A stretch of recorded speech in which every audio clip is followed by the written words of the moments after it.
दोस्तों, प्राचीन समय की बात है। एक गांव में एक युवती रहती थी। वह सुंदर नहीं थी और उसका कोई भी नहीं था। वह अकेले ही रहा करती थी। वह खुद ही मेहनत करती और अपने लिए 2 वक्त की रोटी का प्रबंध किया करती थी। यूं तो उसे 2 वक्त की रोटी मिल ही जाया करती थी, लेकिन फिर भी वह अपने आप से खुश नहीं थी। उसे दुनिया में सभी लोग सुखी नजर आते थे, सिवाय उसके खुद के। जीवन देखकर वह खुद को कोसा करती थी। खुद को तरह तरह की बातें कहती थी। हे ईश्वर, आपने सभी को खुशहाल बनाया है, सभी को सुख दिया है, सभी को सुंदर बनाया है, तो मुझे क्यों नहीं ऐसा बनाया? आखिर मैंने किया क्या था? आखिर मेरी गलती क्या थी? मैं जानती हूं आप मुझसे कोई बदला ले रहे हैं। इसी प्रकार एक दिन वह अपने आप से नाराज होकर, निराश होकर एक वृक्ष के नीचे बैठी हुई थी और रो रही थी। तभी वहां से एक बौद्ध भिक्षु भिक्षाटन करके गुजर रहे थे। उन्होंने जब उस युवती को रोते हुए देखा तो वह उसके पास गए और उन्होंने उससे पूछा, पुत्री, क्या बात है? तुम क्यों रो रही हो? इसका जवाब देते हुए वह उनसे कहती है, हे गुरुवर, मुझे कोई प्यार नहीं करता, मुझे कोई पसंद नहीं करता, क्योंकि मैं काली हूं, मैं सुंदर नहीं हूं और मेरे रंग को लेकर लोग मेरा मजाक बनाते हैं। मेरा कोई नहीं, मेरे पास तो धन भी नहीं है। इस दुनिया में हर कोई सुखी है, हर किसी के पास सब कुछ है, हर कोई अपना जीवन खुशहाली से जी रहा है, सभी के पास सब कुछ है, तो मेरे पास क्यों नहीं है? आखिर मैंने क्या किया था? आखिर इसमें मेरा क्या कसूर है? क्या मुझे सुखी होने का हक नहीं है? क्या मुझे अपना जीवन खुशहाली से जीने का हक नहीं है? उन बौद्ध भिक्षु ने उस युवती की सारी बातें ध्यानपूर्वक सुनी और उसके बाद वह उससे कहते हैं, पुत्री, अगर तुम मुझे उस व्यक्ति से मिलवा दो जो अपने जीवन में सुखी हो, तो मैं तुम्हें एक ऐसी चीज दूंगा जिससे तुम सुंदर और सुखी दोनों बन जाओगी। उन बौद्ध भिक्षु के मुख से यह सुनकर वह युवती बहुत प्रसन्न हुई और तुरंत ही उन बौद्ध भिक्षु से कहती है, हे गुरुवर, क्या सचमुच ऐसा हो सकता है? इस पर वो भिक्षु उस युवती से कहते हैं, हां, यह अवश्य ही हो सकता है। तभी वह युवती उन बौद्ध भिक्षु से कहती है, हे गुरुवर, यदि यह सचमुच संभव है तो मैं एक ऐसे आदमी को जानती हूं जो बहुत सुखी है। मैं उसे अभी लेकर आती हूं। आप मेरा यहीं पर इंतजार करना। इस पर वो बौद्ध भिक्षु उस युवती से कहते हैं, हां पुत्री, जब तक तुम वापस नहीं लौटती मैं तुम्हारा यहीं पर इंतजार करूंगा। इतना कहकर वह युवती वहां से भागी भागी अपने मालिक के पास पहुंची, जो कि एक किसान था। उसने किसान से कहा, मालिक, आप मेरे साथ चलिए, मुझे एक भिक्षु मिले हैं जिन्हें मैं आपसे मिलवाना चाहती हूं। उस भिक्षु ने कहा है कि अगर मैं एक सुखी व्यक्ति को उनके पास ले जाऊंगी तो वह मुझे सुंदर और सुखी दोनों बना देंगे। उस युवती की बात सुनकर वह किसान दुखी होकर उससे कहता है, मैं तुम्हें कहां से सुखी लगता हूं? इस पर वह युवती उस किसान से कहती है, मालिक, आपके पास तो सब कुछ है। आपके पास तो घर है, अच्छा खाने के लिए है, रहने के लिए अच्छा मकान है, आपका अपना परिवार है, और तो और आपके पास धन भी है, तो आप दुखी कैसे हो सकते हो? इस पर वह किसान जवाब देते हुए कहता है, अरे मूर्ख, मेरी फसल अच्छी नहीं हो रही, इसीलिए उसके दाम भी अच्छे नहीं मिल रहे और राजा को लगान भी देनी है। मेरे पास तो अब इतने पैसे भी नहीं हैं कि मैं फिर से अच्छे किस्म के बीज खरीद सकूं, और इस बार बरसात में मेरी सारी की सारी फसल भी खराब हो गई थी। अब तो मेरे हालात और अधिक खराब हो चुके हैं, और ऐसे हालातों में मैं सुखी कैसे रह सकता हूं? जाओ किसी और को ढूंढ लो जो सच में सुखी हो। इस पर वो युवती अपने मालिक से कहती है, मालिक, तो आप ही बताइए, आपके हिसाब से कौन सबसे ज्यादा सुखी है जिसे मैं अपने साथ ले जा सकूं? इस पर वह किसान कुछ देर सोच विचार कर उससे कहता है, मुझे लगता है कि व्यापारी बहुत सुखी है। उन्हें ना तो फसल उगाने की चिंता है और ना ही फसलों की देखरेख करने की। उन्हें तो बस फसल खरीदनी होती है और वह उसे कहीं से भी खरीद सकते हैं, और तो और वे अन्य चीजों का भी व्यापार करते हैं जिनका मौसम से कोई लेना देना नहीं होता, और वे लोग हमसे कहीं ज्यादा अधिक धन भी कमाते हैं। लोग उनका आदर सम्मान भी करते हैं। मुझे तो लगता है कि वही सबसे सुखी हैं। तुम उन्हीं के पास जाओ। वह युवती अपने मालिक की बात सुनकर वहां से भागी भागी एक व्यापारी के पास जा पहुंची और उस व्यापारी से कहती है, मालिक, आप मेरे साथ चलिए, मुझे एक भिक्षु मिले हैं जिन्हें मैं आपसे मिलवाना चाहती हूं। उन्होंने कहा है कि किसी ऐसे सुखी व्यक्ति को ले आओ जो सचमुच सुखी हो, और उसके बाद वह मुझे एक ऐसी चीज देंगे जिससे मैं सुंदर और सुखी दोनों हो जाऊंगी। उस युवती की आवाज सुनकर वह व्यापारी दुख भरे शब्दों में उससे कहता है, अरे हमारे जीवन में कहां सुख है? चारों ओर से तो हमें दुख ने ही घेर रखा है। चोर लुटेरे तक हमें सबका ध्यान रखना होता है। व्यापार में अभी बहुत घाटा भी चल रहा है, और तो और राजा हमसे अतिरिक्त कर भी वसूल रहे हैं, जिससे अब व्यापार करने में बहुत दिक्कत आने लगी है। हमें सुरक्षा भी नहीं मिल पा रही है। जीवन पर हमेशा कोई ना कोई संकट रहता है। मुझे तो ऐसा लगता है कि मुझसे दुखी इस दुनिया में और कोई नहीं है।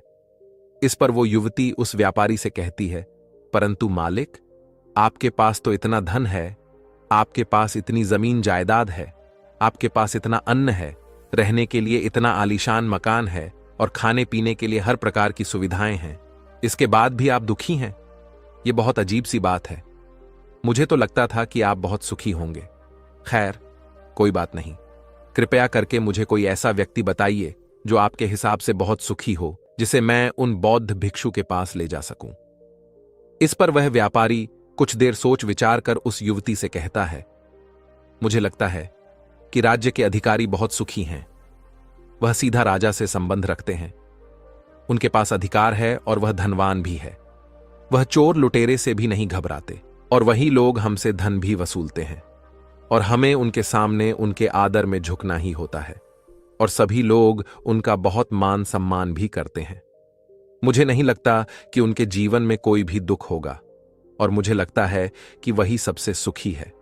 काश मैं भी राजा का एक अधिकारी होता तो मैं भी अपना जीवन आराम से बिता रहा होता।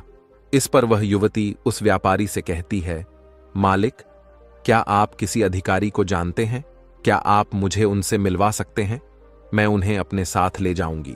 इसके बाद मुझे वो बौद्ध भिक्षु कुछ ऐसी चीज देंगे जिससे मैं भी सुंदर और सुखी हो जाऊंगी। बताइए ना, आप मुझे किसी अधिकारी से मिलवा सकते हैं? मैं आपकी बहुत आभारी रहूंगी। व्यापारी को उस युवती पर दया आ गई। उसने उसको एक अधिकारी से मिलवा ही दिया। युवती ने अधिकारी से मिलने के बाद उस अधिकारी से कहा, मालिक, आप मेरे साथ चलिए। मुझे एक भिक्षु मिले हैं जिन्हें मैं आपसे मिलवाना चाहती हूं। उन्होंने मुझसे कहा है कि अगर मैं एक सुखी व्यक्ति को उनसे मिलवा दूंगी तो वह मुझ एक ऐसी चीज देंगे जिससे मैं सुंदर और सुखी दोनों हो जाऊंगी। इस पर वो अधिकारी उस युवती से कहता है, तुम्हें किसने कह दिया कि मैं सुखी हूं? अरे मेरे जैसा दुखी व्यक्ति तो इस दुनिया में और कोई नहीं होगा। तुम्हें नहीं पता, लेकिन हम पर कितना दबाव होता है, हमारे ऊपर कितनी जिम्मेदारियां होती हैं। हमें हर एक आदेश को पूरा करना होता है, और वह आदेश भी इतनी आसानी से पूरे नहीं होते। उनके लिए हमें कितनी मुश्किलें उठानी होती हैं, कितनी दिक्कतों का सामना करना होता है। राजा कुछ भी आदेश पारित कर देते हैं और उसे हमें लागू करना होता है। जनता का गुस्सा और तरह तरह की मुश्किलें, सभी परिणाम हमें ही झेलने होते हैं। और तुम्हें लगता है कि मैं सुखी हूं? ऐसा कुछ भी नहीं है। अगर वह भिक्षु तुम्हें सुखी कर दे तो तुम उसे मुझे भी मिलवा देना। मैं भी सुखी होना चाहता हूं। मुझे भी अपना जीवन खुशहाली से बिताना है। भला अधिकारी बनकर मुझे क्या मिला? रोज रोज तरह तरह का तनाव। इस पर वो युवती आश्चर्य से उस अधिकारी से कहती है, मालिक, जहां तक मैं सोचती थी कि आप सबसे सुखी हैं, लेकिन आप भी सुखी नहीं लग रहे। परंतु आपको क्या लगता है, इस दुनिया में कोई ऐसा व्यक्ति है जो सबसे सुखी हो? क्या आप मुझे बता सकते हैं? मैं आपकी बहुत बहुत आभारी रहूंगी। उस युवती की सारी बात सुनने के बाद उस अधिकारी को उस युवती पर दया आ गई। उस अधिकारी ने उससे से कहा, देखो, मुझे तो ऐसा लगता है कि इस पूरे राज्य में केवल एकमात्र व्यक्ति जो सुखी है वह है इस राज्य का राजा।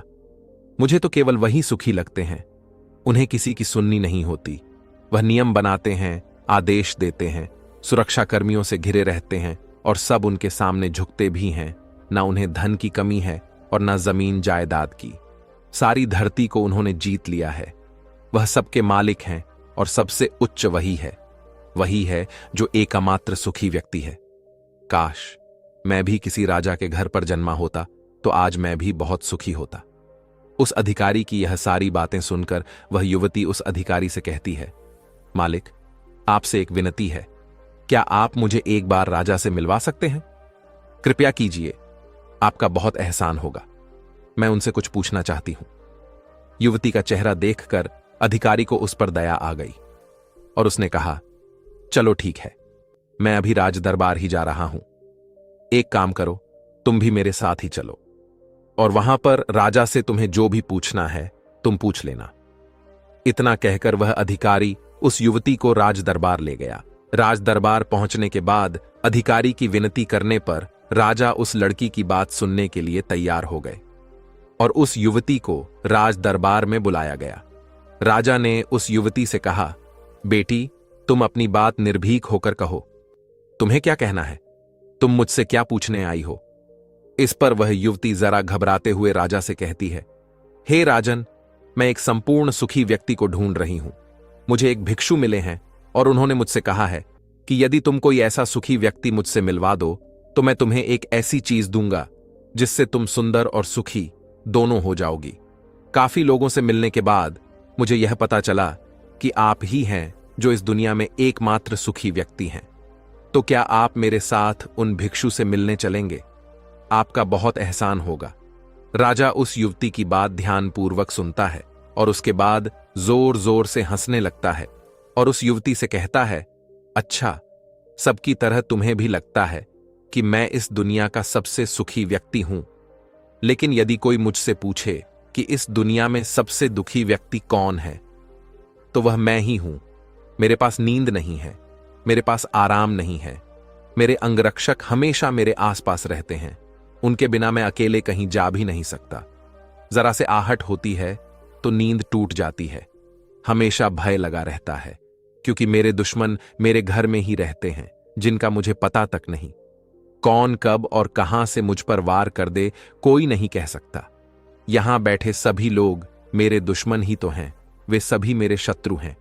यहां पर बैठा हर एक व्यक्ति मेरे राज दरबार का ही है, किंतु मुझे सब पर शक करना होता है।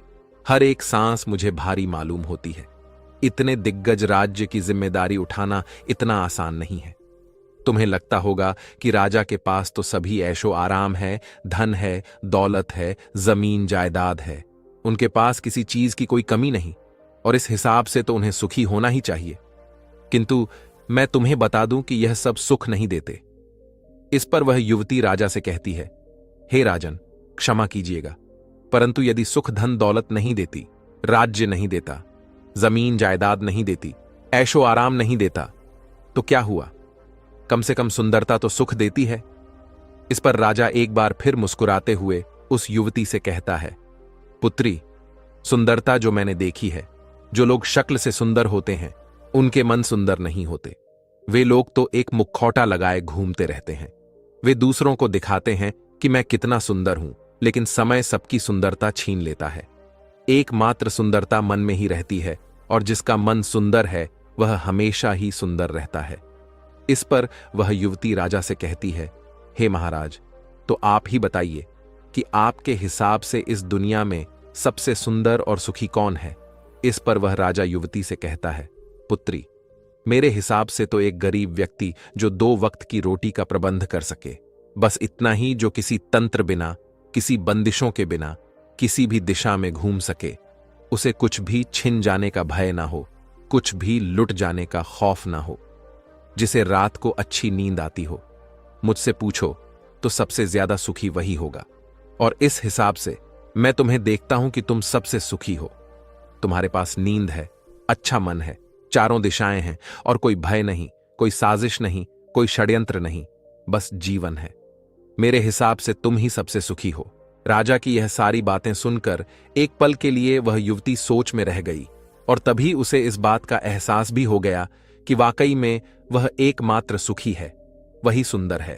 और अब वह जो थी, जैसी भी थी, उसे खुद के होने पर गर्व होने लगा। वह पूरे दिन यहां वहां भटकते हुए आखिरकार थक हार कर, लेकिन संपूर्ण सुख लिए, चेहरे पर मुस्कान लिए, प्रकृति से बातें करते हुए वह उन बौद्ध भिक्षु के पास वापस लौटी और उसने उन बौद्ध भिक्षु से कहा, हे गुरुवर, मैं यहां से गई थी तो मुझे लग रहा था कि मैं ही सबसे दुखी हूं और मैं ही सबसे बदसूरत हूं। लेकिन यहां से जाने के बाद जैसे जैसे मैं लोगों से मिलती गई, मुझे यह एहसास होने लगा कि इस दुनिया में सबसे सुखी व्यक्ति तो मैं ही हूं। हां, यह बात और है कि मैं किसी सुखी व्यक्ति को आपके पास ला ना सकी, क्योंकि मुझे लगता था कि मेरे अलावा सब सुखी हैं। लेकिन बात तो कुछ उल्टी ही हो गई। यहां तो मेरे अलावा सभी दुखी हैं। सभी को किसी ना किसी चीज का भय है। कुछ खो जाने का भय, कुछ ना पाने का भय, खुल के ना जी पाने का भय। इस हिसाब से तो मेरे पास सब कुछ है। मैं खुशी से झूम सकती हूं, गा सकती हूं, जहां मन करे वहां जा सकती हूं, और 2 वक्त की रोटी का इंतजाम करने के लिए मेरे पास ये हाथ और पैर भी है। मुझे किसी चीज का कोई गम नहीं। मेरे पास ऐसा कुछ नहीं जिसके खोने का भय मुझे सताए। इस पर वह बौद्ध भिक्षु उस युवती से कहते हैं, पुत्री, आखिरकार तुम्हें वह सुंदरता और सुख मिल ही गया। अब से तुम सुंदर और सुखी हो। यह कहकर वो भिक्षु वापस अपने आश्रम लौट गए, और वो युवती भी अब जान चुकी थी कि वही सबसे सुंदर और सुखी है। अब उसे किसी बात का कोई गम नहीं था। वह कभी अपने आप को अब कोसा नहीं करती थी, बल्कि वो अपने आप में हमेशा खुश रहती थी, हमेशा मस्त रहती थी। दोस्तों, हमें भी ऐसा ही लगता है कि हमारे पास कुछ नहीं है और सामने वाले के पास सब कुछ है। वह कितना सुखी है, उसके पास हर चीज है, हर ऐशो आराम है, हर सुविधाएं हैं। किंतु ऐसा है नहीं। यह केवल आपके देखने का नजरिया है। असली सुख तो आपके पास ही है, और वह है संतुष्टि। यदि आप अपने आप से संतुष्ट हैं, आपके पास जो कुछ भी है उसमें यदि आप खुश हैं, तो आपको कोई भी गम सता नहीं सकता, आपको कोई भी दुख परेशान नहीं कर सकता। किंतु हमारी सबसे दिग्गज तकलीफ यही है कि हम खुद को नहीं बल्कि दूसरों को ज्यादा देखते हैं। दूसरों से हम ज्यादा प्रेरित होते हैं, और उनकी खुशी देखकर हमारे भीतर ईर्ष्या का भाव उत्पन्न होने लगता है। हमें तकलीफ होती है कि उनके पास इतना सुख कैसे है और हम इतने दुखी क्यों हैं, क्योंकि हम केवल उनकी तरफ ही नजर बनाए हुए हैं। हमने तो अपने पास देखा ही नहीं कि हमारे पास क्या है। हम उस पर कभी ध्यान नहीं देते, बल्कि हम तो हमेशा इस पर ध्यान देते हैं कि हमारे पास क्या नहीं है। और यही नजरिया आपको दुख और तकलीफों की ओर ले जाता है। आप चाहकर भी सुखी नहीं रह पाते, क्योंकि आपने अपना नजरिया इसी नहीं पर गड़ा रखा है। वहीं पर यदि आप इस तरह से सोचे कि मेरे पास बहुत कुछ है, रहने के लिए अच्छा घर है, खाने के लिए अच्छा खाना है, पहनने के लिए अच्छे वस्त्र हैं, कम से कम 2 वक्त की रोटी का आपके लिए इंतजाम भी हो जाता है, लेकिन बहुतों के पास तो यह भी नहीं होता, तो क्या आप सुखी नहीं हैं? एक पल के लिए सोच कर देखिएगा। अब आप में से कितने लोग यह कहेंगे कि यह सब तो खाली बेकार की बातें हैं, ऐसा कहने से कुछ नहीं होता। लेकिन मेरी बात का विश्वास कीजिए।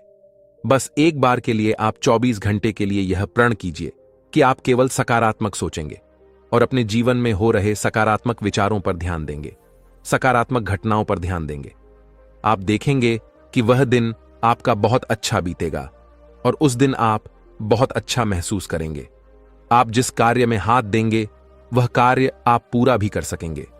आप उस दिन जैसा चाहेंगे वैसा कर पाएंगे। क्या आप अपने आप को चुनौती देने के लिए तैयार हैं? क्या आप 24 घंटे केवल अच्छा सोचने के लिए तैयार हैं? अगर हां, तो आप मुझे कमेंट में जरूर बताएगा। इससे यह भी पता चल जाएगा कि कितने लोग चाहते हैं कि उनका जीवन सचमुच बदले और कितने लोग नहीं। इसी के साथ में उम्मीद है कि आपको आज की ये कहानी पसंद आई होगी। तो इस वीडियो को लाइक और अपने दोस्तों के साथ शेयर जरूर कीजिएगा।